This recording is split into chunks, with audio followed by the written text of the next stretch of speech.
No. No. No. No. Oh, wait, yeah, okay. Hey, everybody, how are you doing? Tekking and Barry here today, and as you can see, with All Might being very, very precariously perched on top of the globe, today we are talking about the third My Hero Academia movie, My Hero Academia World Hero Mission! Da da da da! Okay. So, yeah, the movie came out a little while ago in Japan. It was released here in the US at select theaters. One of the theaters that's actually close to my new place is actually showing it, so I'm like, oh, perfect. So I went to go watch it, and, oh boy. Okay, I didn't hate it. Let's just start with that, which that's a great way to start a movie review, right? Okay, guys, listen up. It doesn't suck that badly, but look, alright, I will say this right out of the gate. It is the least favorite of the My Hero Academia movies. Out of the three, this is easily my least favorite. And that really sucks to me because I really, really wanted this to be the coolest one, right? Just with the promotional images and the concept art for this, and the name of the movie is World Hero Mission, I was like, wow, this is gonna blow all the other My Hero Academia movies out of the water. This is gonna be insane. We're gonna see like Izuku and Bakugo and Todoroki and all the other members of Class 1A. They're gonna be all over the world. We're gonna get to see so many new heroes. We're gonna get to see so many different global heroes, like heroes from France and England and Spain and Russia and Egypt. They actually do go to Egypt. We do see an Egyptian hero in this one, Salam, who is actually shown in the manga a couple chapters ago. Him and Big Red Dot made an appearance in the manga a couple chapters ago. And so we get first introduced to them in this movie. You know, I don't know, Australian heroes. I don't know, heroes from all over the world. We're going to get to see that. We're going to see so much more lore, so much more world building, all that kind of stuff we're going to get in this movie. And just to be straight up with you, we just don't get any of that. And that was kind of the most disappointing thing. So, yeah.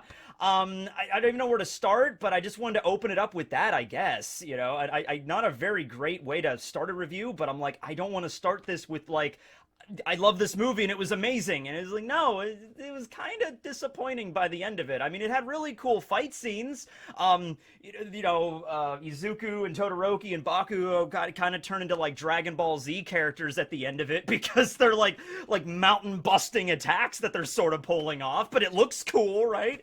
If nothing else, you can always kind of fall back on that one thing. Like, even if you go to an anime movie and, you know, the plot maybe isn't that great, or it doesn't make a lot of sense, or it's like, oh man, they could have been so many other cool things, at least you could say at the end of the day, well, it looked cool, and so that's kind of what I'm falling back on now. Alright, so the premise of the movie, a lot of the promotional images and the trailers and stuff, they had Izuku, Todoroki, and Bakugo working together alongside Endeavor, and they were wearing those really cool, like, outfits, right? Those, like stealth operation outfits. That's the first thing that got me really hyped for this movie, because I'm like, okay, this is awesome. Like, Izuku and everybody are being, like, and the rest of Class 1A are being, like, enlisted by, like, the World Hero Organization, right? And they're gonna get special outfits, and, like, okay, you're gonna go in and you're gonna bust up like these terrorist cells or whatever all over the world. It's gonna be super epic. You're gonna be working with, you know, heroes from all over the world. I'm like, all right, cool.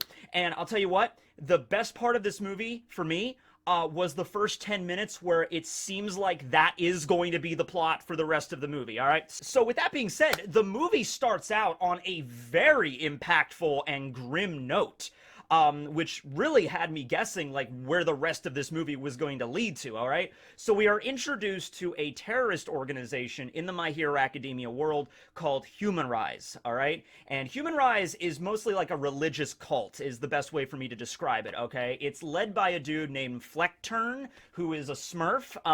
You know, he's blue, and he has the quirk Reflect, which allows him to, like, reflect any attack or anything on him back at his opponent. So you can kind of see, you know, where, like, the the difficulty will come there. Fleckturn, he is not in the bulk of this movie. He doesn't really show up for the final battle until the final battle. I mean, we see him periodically throughout, but, you know, the other villains from the other movies, like Nine, who was essentially a diet all-for-one. He was basically like a failed recipient or like a failed clone of the all-for-one quirk.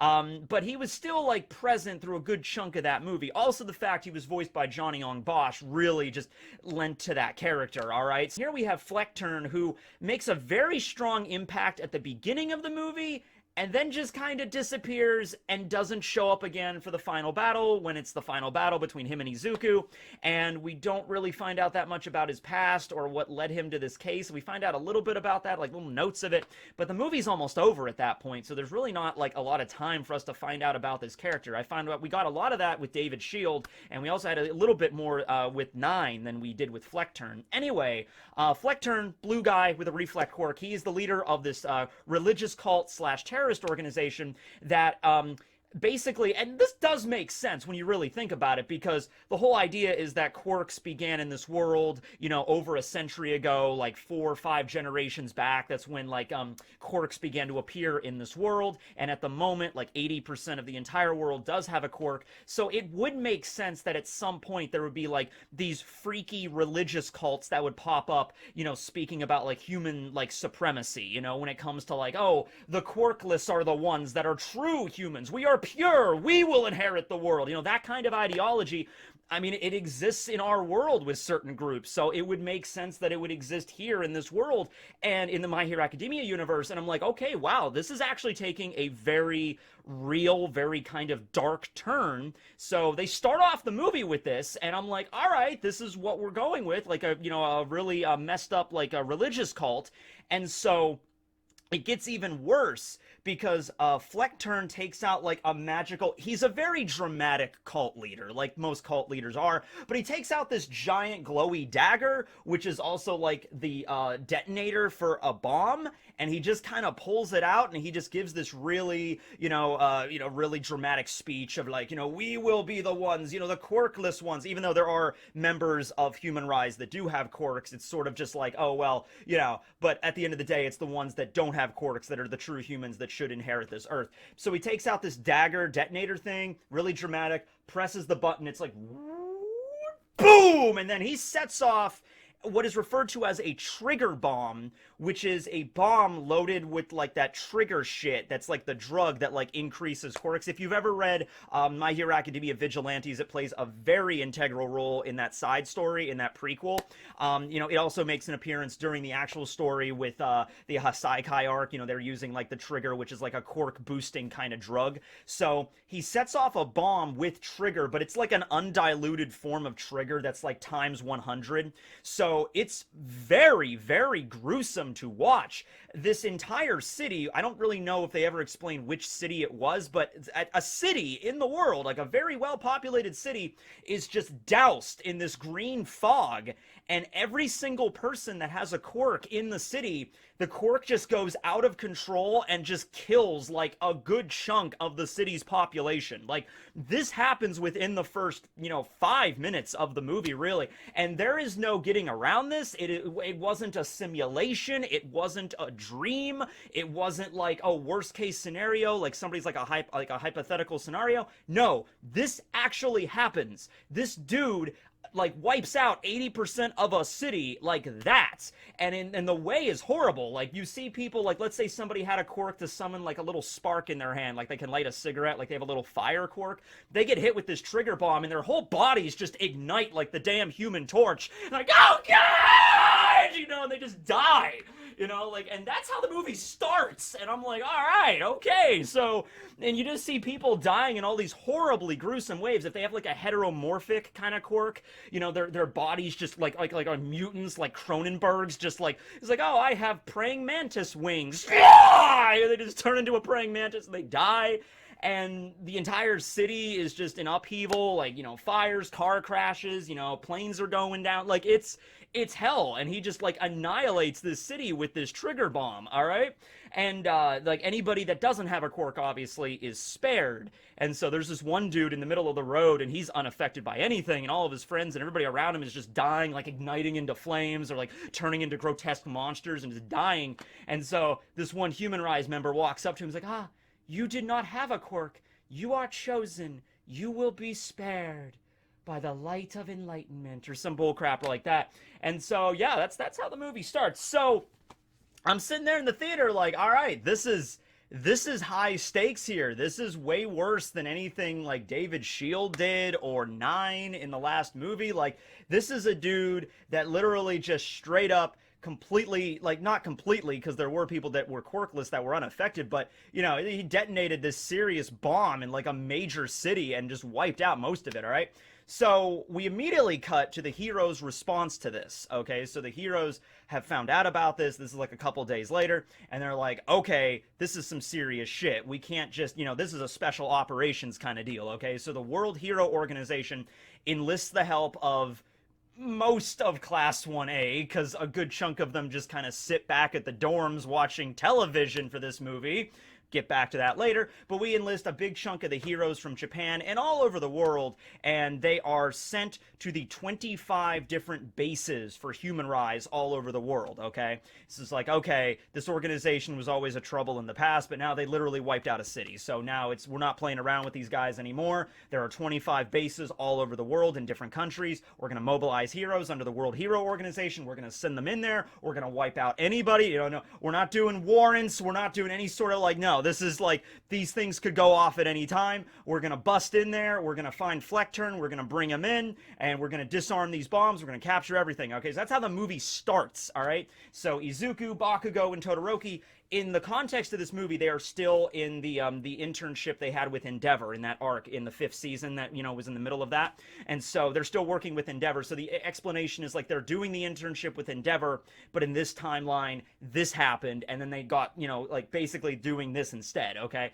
And so they have the really cool outfits, Izuku, Bakugo, Todoroki. They have the really cool stealth ops, like, outfits, and they're all busting through, and they're fighting villains. We also see the other members of Class 1A that decided to join this team, or got selected to join this team, and they're in different countries all over the world, and they're all going after the Human Rise buildings, and there's some really cool fight scenes. Izuku, I'm just telling you right now, has just mastered Black Whip in this movie. I think he uses Black Whip more than he uses, like, full cowling or any other technique he's had. He uses Black Whip through a good chunk of this movie, and he's essentially Spider-Man. I remember watching one of the trailers, and the trailer kind of showed him zipping around one of these bridges with Black Whip, and everyone in the comments was just like, so Izuku's just Spider-Man now. And he's just like, yeah, I mean, like, we got Spider-Man No Way Home coming out in December, so I mean, like, they were smart with what they were doing, but it's just, like, funny when you consider, like, in the context of the manga at this point, Izuku, he learned how to do Black Whip. He can lift cars up with it, but it's still like he's not mastered it to the point where I think he could be like web slinging around a bridge, like with perfect, like there's a scene later in the movie where he's using Black Whip to like, tow a truck up a hill. He's like lifting it. And I think at this point in the series, he's like, yeah, I can use Black Whip, but I can only maintain it for like 1 or 2 seconds. Here, he's just like web sling, flipping around buildings, moving around, lifting stuff, moving cars, tractor trailers and shit out of the way. Like he's Spider-Man in this movie with Black Whip. All right, just take that whatever you will. But anyway, they bust in all these different organizations, and there's like, they can't find anybody. They can't find Fleckturn. They can't find any of the trigger bombs. They can't find anything. All right, so it's just like, all right, well, what's up with this? There's something going on. They kind of got us here. There's something happening, right? So everybody kind of goes on standby for right now in these different countries, and we get the opening titles. And this was one also thing that got me really hyped for what was going to happen, all right? Because we get the opening titles, and this is how they're structured, okay? We see the different countries all over the world, like the map zooms into like France, and it's like here are all the heroes in France, and it's just like here's I think I can't remember where everybody was located. I think Kaminari and Mineta were in France, or maybe they were in Egypt or whatever. I can't remember, but they would be like, here's the France team, here's the Egypt team, here's the Singapore team. I know Froppy and Uravity, Suyu and Uraraka and Ryukyu, they were in Singapore with Big Red Dot. And just like, here's this team, here's the America team. Hawks and Tokoyami go to America, and they're there. We don't get to see Star and Stripe or anything like that, unfortunately, but that would be probably like a really big kind of spoiler. But still, I'm sure she was around doing stuff. We just didn't see her in this movie. Would not surprise me. And then there's a Japan team. I'm trying to think if there's any other countries that they showcase here. Was there like a Brazil team? I can't remember if there was any team in South America. But anyway, my point is that like we see in the opening credits, we see scenes all over the world, right? And it's like, wow, okay, so we're going to cut to these different scenes, right? Like we're going to see fights in like France and, Egypt and everything. And we're going to really focus on these world heroes helping out Class 1A. Like that's going to be the focus. Also, Ashido, Hagakure, Koda, Aoyama, yeah, they're all just back at UA. As well as Aizawa, which, yeah, the idea that Aizawa would be left out of this operation is just mind-boggling to me. Like, we literally only see them one time in the movie, and they're just in the dorms at UA watching TV on the couch while all their friends are across the world fighting this world terrorist organization that, I remind you, blew up a damn city. And they're just watching TV. They're just there. Even Sato was enlisted in this world hero operation. He's at least doing stuff. Freaking Ashido, really? There's no use for Ashido whatsoever. Aoyama, the guy that can fire lasers, he wasn't enlisted into this. Oh, Hagakure, a person that's literally invisible, would be completely useless for a stealth operation to sneak into a criminal organization and find a bomb. I'm sure Hagakure would not be useful in the slightest.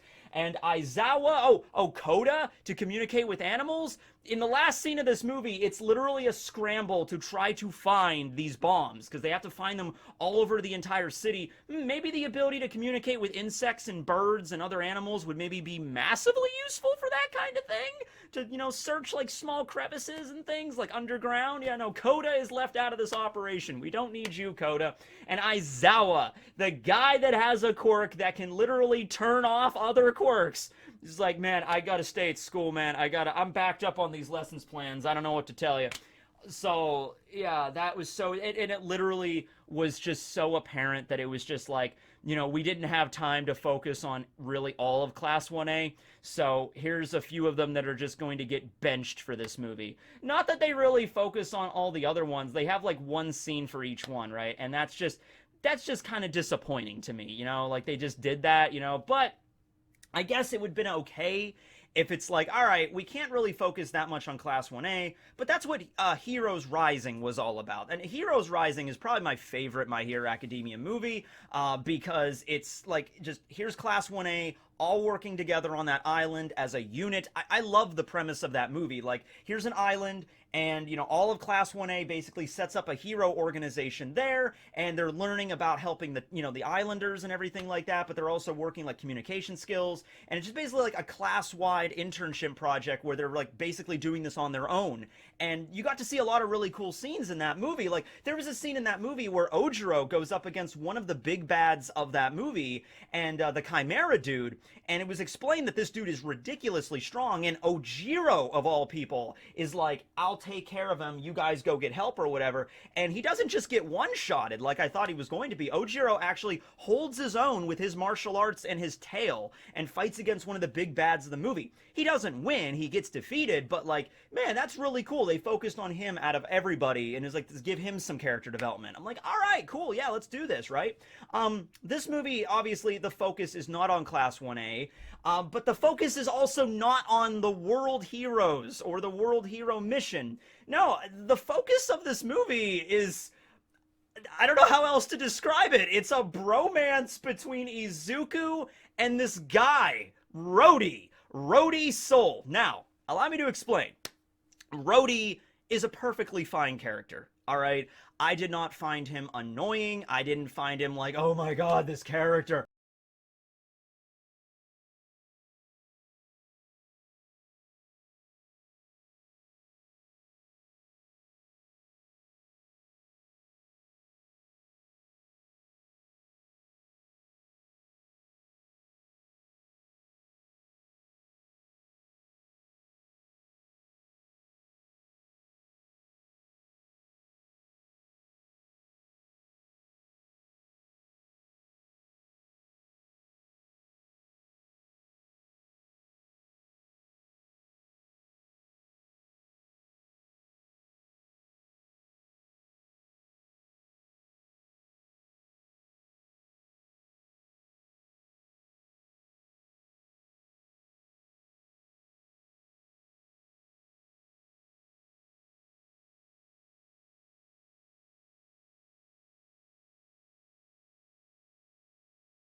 He has a little adorable sidekick animal named Pino. It's a little bird that always kind of like mimics his actions, and we actually find out later Pino is related to Rhodey's quirk, which is a very, very weird quirk in and of itself. You know, that's not even close to being one of the reasons I didn't like this, but like it's just a strange quirk.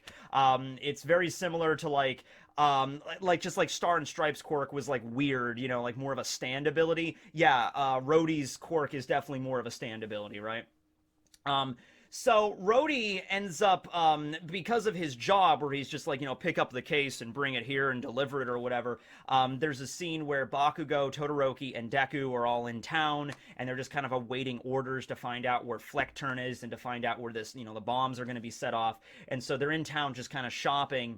And then that's when a bunch of villains kind of like rob a jewelry store. And, Todoroki and Bakugo, Deku, they chase after them. There's a really cool scene. One of the thieves hands the case to Rhodey and he's like, here's the case, now drop it off. And so Rhodey leaves, and then we have a good solid chase scene between Izuku and Rhodey throughout the streets of Otheon. And so Rhodey is really cool. He's doing like parkour shit. He's like jumping around buildings. There's some comedy elements to it where he's like jumping in front of windows and like an old lady opens a window and Deku's like, whoa, sorry. Kind of a weird juxtaposition if you ask me, considering like we open the movie up with an entire like city being wiped out and then just like, oh yeah, there's a funny scene running through the city. It's just like, oh, look at that, Deku fell down. That's cute. Anyway, so Deku chases Rhodey down. It takes a little while to finally get him, and it turns out that the case that he was carrying wasn't actually filled with like gems and like jewels from the jewelry store. There was another situation where this defector from Human Rise was like driving away with like the secret case to like, deactivate the trigger bombs, and he's like a defector and he's like, I gotta get out of here, I gotta deliver this to the heroes. And then we have one of the members of Human Rise, who's basically like a movie equivalent of Lady Nagant from the manga, except instead of turning her arm into a rifle, she turns her arm into a bow. and so she can turn her arm into like a long bow, short bow, crossbow, and she makes the arrows, and like she doesn't make the arrows, she has to have the arrows on her. But I don't think we ever really find out her name, and she actually ends up just like jumping off of a cliff or jumping out of a helicopter and just dying about halfway through this movie. She's interesting enough, but we just don't find out that much about her. She's very dedicated to human rights, though, so she has an interesting quirk. And so she's going after this defector to get the case back. She attacks the car blows up, the case goes flying, and then at the same time Rhodey drops the case, and of course these two briefcases look exactly like each other, so Rhodey picks up the wrong case, and then Deku chases after him. The way the chase scene ends is very weird, I thought, and I guess it just shows that how awkward Deku is, or he's not very good at dealing with these kind of situations, even though he's a hero. So let me recap really quick, all right, just to set this up, okay? So villains attack the middle of town. They rob a jewelry store, all right? They have a case full of gems, and, they try to get away. Deku chases after them. Todoroki, they all chase after them. Todoroki, he sees that the guy takes the case, hands it off to Rhodey. So Todoroki's like, I'll take care of the villain. Deku, you chase after the guy that stole the case, Rhodey. And then that's where that little comic, relief kind of chase scene happens, okay? At the end of the chase, Deku manages to corner Rhodey in like a subway, and he's like, all right, now why were you running away from me like that? And it's just like a really awkward, like, I understand Deku is an awkward human being, but it's just like, you saw him take the case with the jewels in them. You saw him run away. He's clearly at least in some way related to the villains. You've been chasing him all over town. And it ends with, why were you running away from me? He's like, can you show me what's inside that case? He's like, no, I'm not showing you what's inside this case. He's like, aw, come on, show me what's inside the case. It's like, no, hey, you're a hero from a foreign country. What are you doing in here? Aren't you going to get in trouble chasing after me, just a regular citizen? And Deku's like, well, yeah, I guess so. And it's just like a weird, like, dude, you... Okay, fine, whatever. Anyway, Rhodey smooth talks his way out of that little encounter. At this point, the case gets dropped, and it's, like, revealed to just be a bunch of papers and, like, calculators. Nothing... It's like an office man's, like, accountant's, like, briefcase. Like, nothing relevant. Like, there's no gems in there or anything. So Deku feels really bad because he thinks, like, he has the wrong person. But then the cops show up, and they just start shooting at both of them, right? The cops show up, and he's like, at Rhodey, and just like, put the case down! Put it down! And Rhodey's like, whoa! And then Deku's like, hey, guys, what are you doing? Pew, pew, pew. They just start shooting at him. So Deku, like, grabs Rhodey in the case, and he black whips Spider-Man's his way out of there. And that's also something that was shown in the trailer. Like, Deku becomes, like, enemy number one. Like, he's basically classified as a terrorist in this movie. And it's because later on we find out that the Othean police are all in cahoots with Human Rise. So, like, Fleckturn is like, they know, like, they're members of the organization. So that's why, like, within the matter of, like, 10 minutes after Izuku grabs Rhodey and gets out of there, somehow the police, like, they know who Deku is. They know who he is exactly because he's a hero. They don't really know who Rhodey is, even though they saw him. There's really no description of him. They just think he's just, they have no idea who he is, really. They don't have, like, a sketch of him or anything. So it's like, all right, that's a little weird, but whatever. So then there's a broadcast all over the world at the same time that's like, Izuku Midoriya is now a terrorist, and he captured this case, and he must be, apprehended forthwith, not really in those words, but it's just like, that's not good. And so Izuku calls Todoroki, and Todoroki's like, Deku, what did you do now? And Endeavor and the rest of the heroes go to the police, and they're just like, what charges do you have on him? And they just won't tell Endeavor. It's frustrating at first, but then you realize, like, the cops are in on it. Like, the police and, like, the chief and everybody of Otheon are members of Human Rise, so it, like, they're in cahoots. So that makes sense why it was, like, what happened, okay? And so then, at that point in the movie, that's when we start the traveling montage. Oh, yes. The lovely traveling montage. Izuku and Rhodey on the road together, trying to get out of the country to escape charges of being a terrorist. That's what I wanted in my Hero Academia world hero mission, right? And I mean, it's cool. We get to see a lot of the countryside of Otheon. Izuku has a little guidebook that he's reading the entire time, which is very in character for him. If you went on going on vacation with Izuku, he is the kind of guy that would have like if you were going on, vacation to Egypt, he would have like a big travel guidebook, and he'd be the one you'd sit next to on the plane, and he'd be like, can you imagine that these pyramids, some of them are over 2,500 years old? He's like, yeah, really.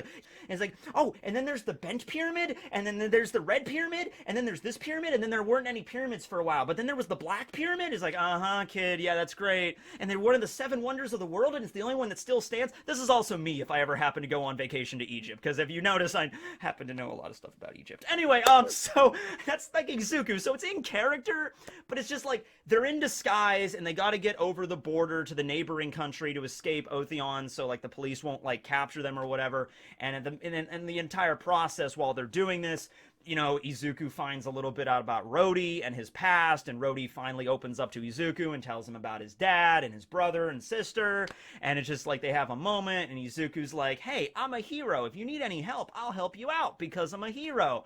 And it's fine. It's just like, I'm sitting there, and it lasts a while. Like, they're traveling around the countryside. There's a musical montage. No shit. There's this happy little Japanese song that pops up. I don't know what it's like. I can't remember. I remember the kind of beat, but I don't remember any of the lyrics.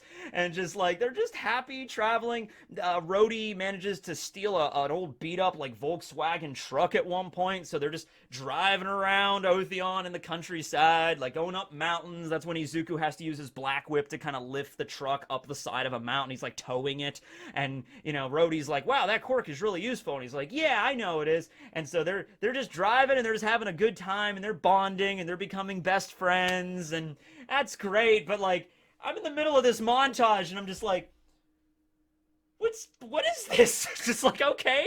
It's like, all right, okay.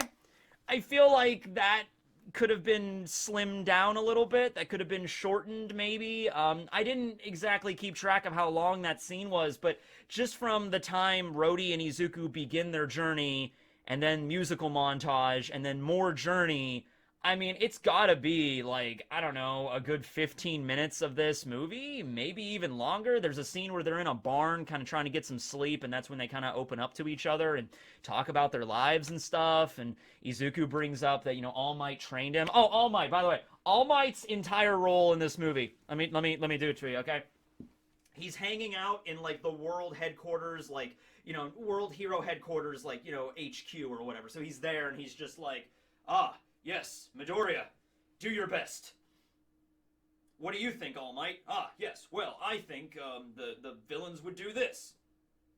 That's it. That's all he is. That's all he is. He's just hanging out in the headquarters the entire movie. Granted, I mean, he doesn't have a quirk, but he can't really do much. I understand, but he doesn't. All Might really does nothing in this movie whatsoever. Anyway, so, I feel like that time period that we spent with Rhodey and Izuku, that could have been shortened, and we could have had maybe more world heroes. There is a disappointingly lack of world heroes in the movie called World Hero Mission. We see Salam, who is the Egyptian #1 hero, and we see Big Red Dot, who is the Singapore #1 hero. We don't really, I mean, there might be some background, heroes, like when we see like America or France or whatever, but we don't get their names, we don't get their quirks, we don't focus on them in any way, shape, or form. They're in the background at best. And I was even thinking like, okay, I mean, Horikoshi might not want to, like, reveal the #1 heroes from every single nation. Like, I understand that. That's the reason Star and Stripes doesn't appear in this movie. That's fine. But it's like, you can't create any other, like, oh, here's an American hero. He's not #1. He's not even in the top 10. He's number 12 in America. Here is this custom American hero for the sake of the movie. This is his quirk. Here he is. He has a fight scene with the Human Rise members. He fights alongside Tokoyami and Hawks. There you go. That would be world building. That would be a world hero. But actually, who would be perfect for this? Captain Celebrity. Damn straight. Captain Celebrity would have been perfect for this, right? Captain Celebrity, he shows up in Vigilantes. He goes to Japan. He goes back to America at the end of his little story arc. Okay, so he would be in America during this. He's not in the top 5 heroes. He's probably not even in the top 10. it would be really cool. It'd be perfect. It'd be like, hey, here's Captain Celebrity. He's in America. He's like the number 26th American hero or whatever. He's not like super, super important, but that would be a really cool shout out to like anybody that's read Vigilantes, and he could just be there. And his quirk is like he can fly, and he's like kind of like Superman, sort of. And, you know, he could fight and do things like just to see him. That would be cool. Like, that's an easy one. Like, there's one that's like just right there for you, right? But you could have made up some, you know, heroes for that. I don't think we see any real heroes from France. Like, we don't see, like, you know, this is Louis Leclerc, the number 4 French hero, or anything like that. And even the heroes that we do see, Salam and Big Red Dot, they don't do anything. Well, they do stuff, but they're not focused on at all. So I'll tell you, the number one thing that Salam does in this movie. Okay, I'll tell you what he does. There's a scene where they're in Egypt. And now I'm thinking it was Kaminari and it was Mineta that said this, but whatever, it doesn't matter. He's in, like, the city, and they got to start looking for the trigger bombs that's going to go off in, like, typical 90s action movie fashion. The bombs are going to go off in, like, 2 hours. Like, the evil villain organization, like, makes a public call to the entire world, like, the bombs will go off in exactly 2 hours. And it's just like, oh, no! It's like, we got to evacuate the city. We got to find the trigger bombs. We got to do all that. And Salam is like, I'll do it. And he starts running really fast down the road.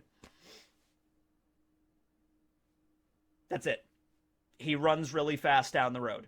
And I don't think his quirk is even mentioned in this movie, but his quirk, I think it was maybe in supplemental material that you got at like the theater or whatever in Japan. There was nothing over here, but like Salam's quirk is papyrus, and it's very similar to Edgeshot's paper body quirk. So he's like paper thin, he's papyrus, so he's just running down the street really fast. And I think like one of the, like Mineta or somebody in the background is like, that's because he's paper thin. And that's it. That's all we get. We don't see a fight scene with Salam fighting anybody. You know, Big Red Dot. I think there's a scene where we cut over to see Big Red Dot. And he's kind of like he's like a big lion human kind of guy. And he's like defeated one of the Human Rise members. And he's like, Gow! And that's it. That's all we get. Like, I thought there was at least going to be like a scene where we focus on like Salam or Big Red Dot fighting a villain, even if it's only for like, you know, like a 30-second little quick little fight. I thought we were at least going to get that. We don't. I'm like, wow. And there's no other, like, we don't really, that's it. Like, those are the world heroes for you. Like, that's all we got, really. And it just annoys me, because it's like, all right, either, you know, Horikoshi, you know, just maybe didn't want to reveal the heroes, but if he didn't, you know, the anime staff, I mean, that's what they could have done. They could just made, like, here's a few heroes, and they don't even have to be canon, but, like, here are some heroes, and we don't get any. And it's just for a movie called World Hero Mission, that was insanely disappointing to me, you know? Okay, so we focus on the Izuku and Rody relationship. And like I said, Rhodey's not a bad character. It would be way worse if he was a bad character, if he was really annoying. He has a fine, his like, voice isn't annoying. He's an okay guy. His backstory's okay. It's just like, why are we focusing on this kid? All right, it really does seem to me, it seems like, okay, imagine somebody was writing their own My Hero Academia fan fiction, and their OC was Rhodey. And they just loved Rhodey. And he's like, yeah, his name's Rhodey Soul, and this is his quirk. And, you know, he's living in this country, and he's a really nice guy, and he's down on his luck, but he's trying his best to take care of his siblings, right? And they just write all this fan fiction, like mountains of stories and fan fiction relating to Rhodey, and they just love the character. And then imagine that person wins the lottery and wins like $1 billion, and just like, wow, I'm going to take that money and I'm going to make my own My Hero Academia movie. I'm going to get the rights from Horikoshi. I'm going to make my own My Hero Academia movie starring my OC, Rhodey. That's kind of what it feels like, because I'll tell you, it's a movie. It's an anime movie, so there's going to be, you know, like movie characters that interact with the cast. We had Melissa in the first movie, 2 heroes, and Melissa was fine. You know, she was great. And then we had those 2 kids in Hero Rising, which they didn't really, I think like at the beginning of the movie, they kind of had like an integral part, and at a certain point, they kind of like just went off to the side, and it was Class 1A that was like the main focus. That's fine. That's okay. But it's like, we didn't come to this movie to see Rhodey. We came to this movie to see like Class 1A fighting villains and maybe some world heroes along the way. You know, it really does feel like they just tried to cram way too much into this. Like they were very ambitious, and it's like maybe halfway through they realized we have to cut out a lot of people. Like, we're not going to be able to focus on pretty much anybody here except Izuku and Rody. That relationship needs to be focused on. That is, make no mistake, when you go see this movie, if you haven't seen it yet, or if you see it on DVD or when it comes released on the internet or whatever, that's the focus of this movie. Okay, just letting you know. All right, so they run into the villains while they're trying to escape the country to continue with the plot here. They show up in a helicopter. There's some other really strong members of Human Rise that try to fight against them. Todoroki and Bakugo show up at this point to help out Izuku and Rody while they're on the run. That's when the lady with the archery lady that's kind of cool, kind of like Lady Nagant, she jumps out of the helicopter and she just dies. Okay, and that's it. I mean, she seriously dies. It's a weird, really, like I said, a weird juxtaposition in this movie where there's like kind of like goofy moments, but then like, oh, lady just jumped out and just. It was, once again, it wasn't like she was saved at the last second or whatever. No, she just dies. We don't see her body or anything, but she just dies. And so that's when Human Rise makes the big announcement to the world of like, in 2 hours, all of these trigger bombs are going to go off. Everybody starts panicking, trying to evacuate. So that's when, you know, the heroes have to show up and like, you know, we cut over to France and it's like, look, there's the Eiffel Tower. And like the heroes are trying to get them out of there. Then we cut over to Egypt and it's like, look, there are the pyramids. They're just different backdrops. That's all they are. We don't really delve in anything relating to like, you know, like anything indicative of France or Egypt or any of the culture or anything like that. It's just like different. We cut over here to this backdrop and then we see the heroes fighting Human Rise. And then we cut over here to this backdrop and we see the heroes fighting Human Rise. And then that's all we get. And so they discover that the case, the briefcase that was filled with all the office equipment and stuff, actually is pretty relevant. There's like a secret compartment that has a little puzzle in it, like a little puzzle box. And it's like, it turns out that Rhodey's dad, the scientist that was kidnapped by Human Rise to make the trigger bomb, they're like forced to do this, he ended up dying, but not before he made this little puzzle, and he hid it inside of the briefcase, and he gave it to his colleague, who was the one that got attacked and killed by the arrow lady. And so Rhodey finds the puzzle box and he's like, wait a second, these are the same puzzle boxes that my dad always used to, you know, make us and my siblings play and stuff. So he solves the puzzle and out pops a flash drive, like a really cool, like an ornate looking flash drive.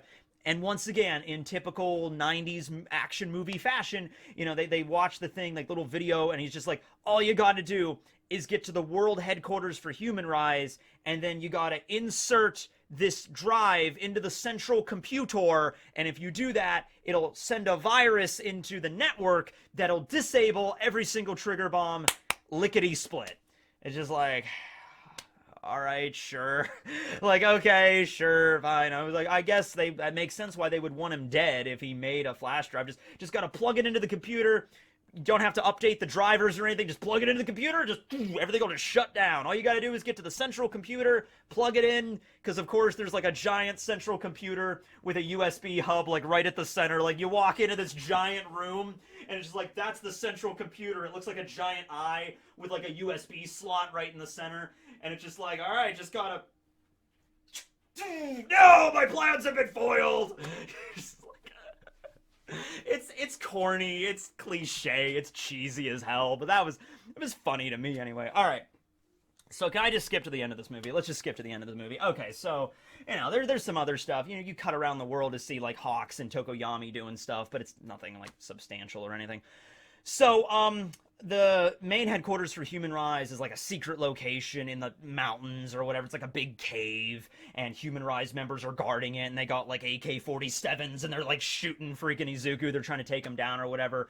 Rhodey, another thing about Rhodey that we find out a lot of stuff about Rhodey in this movie, all right? Make no mistake, you will know a lot about Rhodey's soul by the end of this movie. You know what? Fuck it. I want Rhodey to be a character in My Hero Academia now. You know what? It's fine. You know what? Because I went to this movie, and I sat down, and I watched the whole thing, and I learned a lot about Rhodey, and this was his movie, so I'm like, you know what? Screw it, Horikoshi. Just make Rhodey a main character. Make him a canon character in My Hero Academia. He lives in Otheon with his sister and his brother, and every now and then Deku calls him up and be like, hey there, man, how are you doing? He's like, oh, Deku, it's been a while. It's like, yeah, we're good friends. Maybe every once in a while he calls him to ask him for help with anything. Rhodey wants to be a pilot when he grows up. That's like his dream job, to become a pilot, so of course he knows how to fly a Cessna. And so, you know, he's like the same age as Izuku, by the way. He's like 16 years old. So so they get a Cessna and they fly it over the mountain fortress, and it's Bakugo, Todoroki, and it's Deku. All right, and so they all kind of jump out of the plane. By the way, they never go back into their cool stealth operation outfits anymore. The really cool outfits that they had at the beginning of the movie that you think they're going to be in the entire movie, like that's going to be their design. No, they wear them for like the first 10 minutes and then get rid of them and we never see them again, which not a huge thing to be mad about, but it kind of sucks because they're just back to their regular hero outfits, which are the most iconic ones, I guess, but it would be cool to see them in like, or maybe wear the stealth ops outfits and then during the fight with the villains, then they get destroyed and they're back to their regular ones, but it's just a shame we only see them for that brief of time in the movie. They show up to this big cavern. The computer is, of course, like way in the back, so they got to fight through everybody. And this is where the movie decides, like, oh, right, we really haven't established, like, really strong enemies for, like, Bakugo and Todoroki to fight. Okay, here they are. And so, you know how, like, in Hero Rising, like, Mummy and Chimera, like, they were, like, the subordinates of Nine, and we actually get to see them throughout the movie, like, you know, Chimera fought against Ojiro, and we got some scenes with Mummy, like, we actually got to see, like, what their quirks were throughout the movie, like, we got to see them periodically, how strong they were. Yeah, literally, final act of this movie, holy crap, we need really strong villains for Bakugo and Todoroki to fight against while Izuku goes after Fleckturn. Alright, here they are. And just so we get introduced to these, I don't know if his ability is to duplicate himself, but he's like a snake-looking villain, and he kind of reminds me of Orochimaru a little bit, and he has like the ability to turn his arms into like snake whip chains, like they're sword chain. It's like Zabimaru. Like, no, I'm not even kidding. That's actually a pretty accurate, like, yeah. Actually, wait, hold on. I actually have Zabimaru. Hold on. Alright. Yeah, like Zabimaru, right, from Bleach. Okay, so he turns his arms into this, and then he also, I guess, either has an ability to duplicate himself, or it's like he has a brother with the same exact quirk. It seems like in the movie he just kind of duplicates himself, but maybe it's like a trick.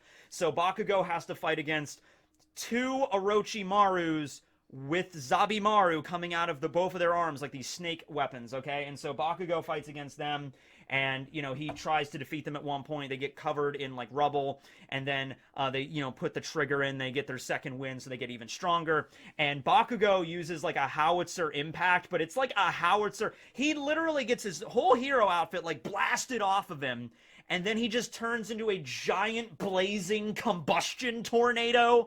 That is an accurate description. It's a fucking tornado, and he just like, howitzer impact! And he just like slams them into the side of the mountain and blows up like half of the cave.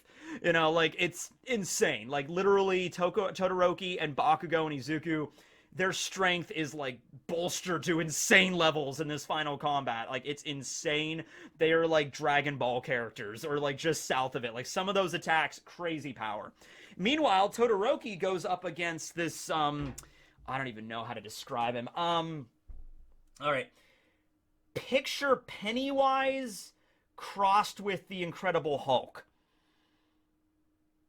Yeah, that's close enough. He's super big, muscular dude, pale white skin, weird, like, clown horns coming out of his head, weird, like makeup and stuff. So it's like a clown Hulk, and he's immune to fire, and he can manipulate fire, and so Todoroki's fighting against him with, you know, fire and ice and everything like that, and at one point, this clown dude turns into this giant, like, he's like the size of the mountain, he's like made out of fire, and he's like, roar, and he like swallows Todoroki, and Todoroki's like inside, and he's just like, I gotta use like the Hellfire Fist, like my dad's technique, so he uses that, and he's just like, alright, there's a lot of fire, but I'll make even hotter fire! Boom! And he just, like, hits him and defeats the Clown Hulk guy. But once again, giant, bombastic finish, like, insane levels of power. Not really much to speak about of those villains because they just showed up in the final act. And so, you know, Todoroki and Bakugo's fights are pretty intense. And then we get to Izuku's fight against Fleckturn. Meanwhile, while all this is going on, Rhodey has landed on the island, and he's trying to, like, sneak his way in to get into the thing. And also, at the same time, Otheon is one of the countries that's going to be targeted by the bomb. So he tries to make a deal with the members of Human Rise, like, hey, I'll give you this thumb drive for the computer, but in exchange, you don't detonate the bomb here where my brother and sister live. And so they're like, okay, just go hand the thumb drive over to Fleckturn and then we'll be good. And so Izuku starts the fight with Fleckturn. Izuku, like, there's not much to say about the fight other than the fact that Izuku he just can't lose, basically. Every time he uses an attack against Fleckturn kind of like bounces it right back at him, and so Izuku is constantly being slammed by his own attacks. Meanwhile, Fleckturn also has like a laser grid in the room, which is protecting the central computer, so you can't get close to the central computer without getting pumped full of lasers. There's a scene where he just gets pummeled and just shot through, like just run through with these lasers. You know, like he's thinking about all of his friends. He's like, Todoroki, boom! Bakugo, boom! Tokoyami, boom! Momo, boom! Like, there's a Uraraka, boom! Suyu, boom! He's just getting blasted with these lasers. He gets up. He can still fight. He's, like, smashing the crap out of Fleckturn. Fleckturn, like, reflects all the attacks back on Izuku. I was trying to keep track of how many damn times Fleckturn does that, like, where Izuku's like, smash! Boom! I tried to keep track of how many times he does that. I lost track somewhere in, like, the high teens. You know, like 17, 18 times he does this. It's probably over 20, but none of it seems to really deter Izuku. I mean, he's bleeding. He's kind of hobbled, but he doesn't go down. He keeps fighting. He keeps fighting. He keeps fighting. He keeps fighting. Eventually, Fleckturn's, like, reflector panels begin to crack, and he's not able to, you know, bounce back the damage as much. We get a little bit of Fleckturn's backstory, but even that is, like, really weird. It's like, once again, it's like the final part of this movie, so it's like, you know, kind of too little too late. But we get Fleckturn's past, and he's basically just, like, in, like, a few still shots, we see him, like, you know, I was cursed to have this quirk. That's why all quirks are a curse in this world that must be annihilated, which is why human rise exists. The quirk doomsday theory will come to pass. That's another thing that's like ties back to the manga. Their creed is the doomsday theory, which is what the Doctor hyposited in the canon of the manga, except whereas the Doctor took it from like a scientific like evolution kind of angle, Human Rise is taking it as like a Judgment Day religious, you know, Ragnarok kind of style, which is interesting. It's an interesting parallel there where the Doctor was like doing scientific research into the doomsday theory, like quirks will eventually continue to evolve to the point where humans won't be able to, you know, wield them anymore. Meanwhile, Human Rise's take on it is like, you know, quirks were like a curse from like the devil onto mankind, and that's like a curse to bring about the end days. So that's why we need to annihilate quirks before that happens. You know, basically kind of like that, all right? So it's an interesting creed and like philosophy if it was delved into a little more. It really isn't, but the setup is, I guess, okay. But at any rate, Fleckturn's backstory is like, I was given this reflection quirk. My parents turned their backs on me. And then my friends turned their backs on me. And then society turned their backs on me.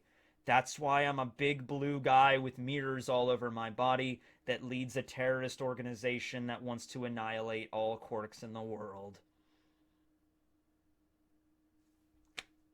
Okay. I'm like in the theater. I'm like, alright, I guess, dude. I mean, like, I never really thought you were that interesting of a villain at this point. Okay, so Izuku, can we just wrap this up? And wrap it up he does with a Izuku Midoriya United States of Smash. So that's like the big finishing move. You know, I can't remember how the villains were finished off in Two Heroes. I think it was Izuku using that full gauntlet with All Might. And because I think in that movie, All Might still kind of had his powers a little bit. And then in the last movie, it was Izuku giving One for All to Bakugo. So they were kind of using full cowling together to defeat Nine. And then in this movie, it's just Izuku just, all right, I tried punching you hard. And then I tried punching you even harder. Now I'm going to try to kick you the hardest. And so he, you know, uses United States of Smash. It defeats Fleckturn. World is safe. Rhodey gets into the central computer hub. He's attacked. He's kind of wounded. He's on the ground. He kind of crawls over to the computer and he's like, gotta insert the thumb drive. I can do it. I'm Rhodey. Click. Ugh. And then he passes out. Izuku sees him and he's just like, he did it! And then all the bombs across the world are disengaged at the same time. World heroes win. They capture Fleckturn. They bring everybody in. Izuku's cleared of all of his charges. And, we see the last scene of the movie with Izuku and Rhodey as Izuku's about ready to go back to Japan. Rhodey is there, and he's like, oh, man, okay, well, it's not like I'm gonna miss you or anything, Baka. And Izuku's like, it's okay, and they hug. They have a bro hug, and then that's the end of the movie. Oh, also, we find out Rhodey's quirk, which I thought Rhodey's quirk was gonna be like some sort of like integral thing to taking down Fleckturn or something.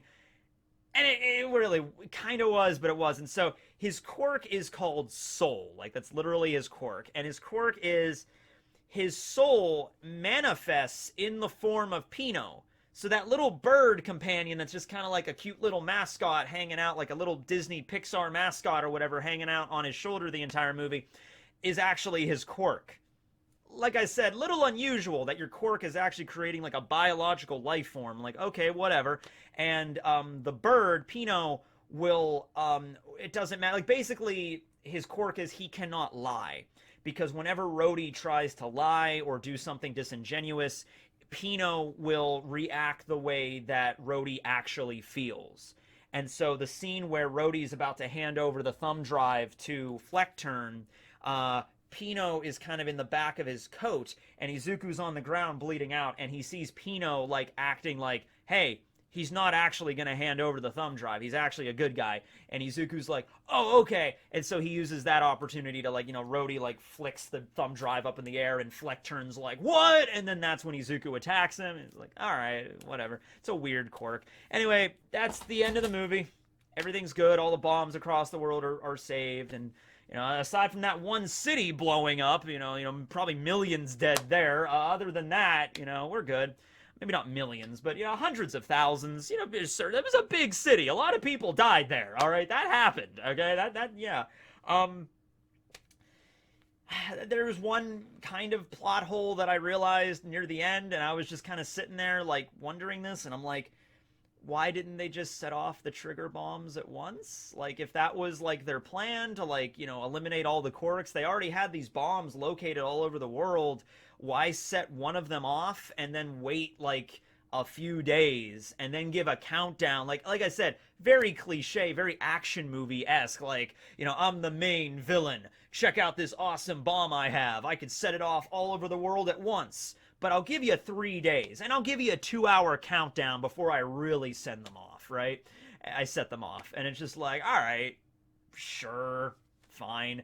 And of course, when Rhodey puts the thing in, it's like 2 seconds left. It's like, 5, 4, 3, 2, click. He saved the day! And it's like, alright, fine. You know what? This has probably already been done before, but I would love to see, like, a movie with that premise. Like, the big evil villain is like, I will set off a bomb in exactly 3 hours! And then the heroes are like, we have 3 hours to get in there, to beat ass, and to get that bomb and disengage it, alright? And bring in the big evil guy at the top in the suit. He's like, alright, boss, lock and load, let's do this. It's like, we got 3 hours, and then, like, 2 hours, and, like maybe, like, just 2 hours go by, or just 1 hour goes by, or fuck it, like, 10 minutes go by, and they barely get into the building, and then he just decides, oh, screw this. Beep! It just sets off the bomb anyway, That would be a fun little twist. But, yeah, that was, like, kind of a plot hole, I realized. Like, yeah. I guess I would still suggest for you to see it if you like My Hero Academia, if you like really cool fight scenes, and if you're just a fan of Rhodey. Then if Rhodey sounds like, wow, I'm Tekking, listening to you talk about Rhodey, man, he is an extraordinarily interesting character. I'm like, this is the movie for you then. This is the movie for Rhodey fans. Okay. Thanks for watching, I guess, everybody. This will be Tekking and Barry. All Might managed to stay on top of the globe the whole time. Signing out. I am not so much here in this movie. Bye.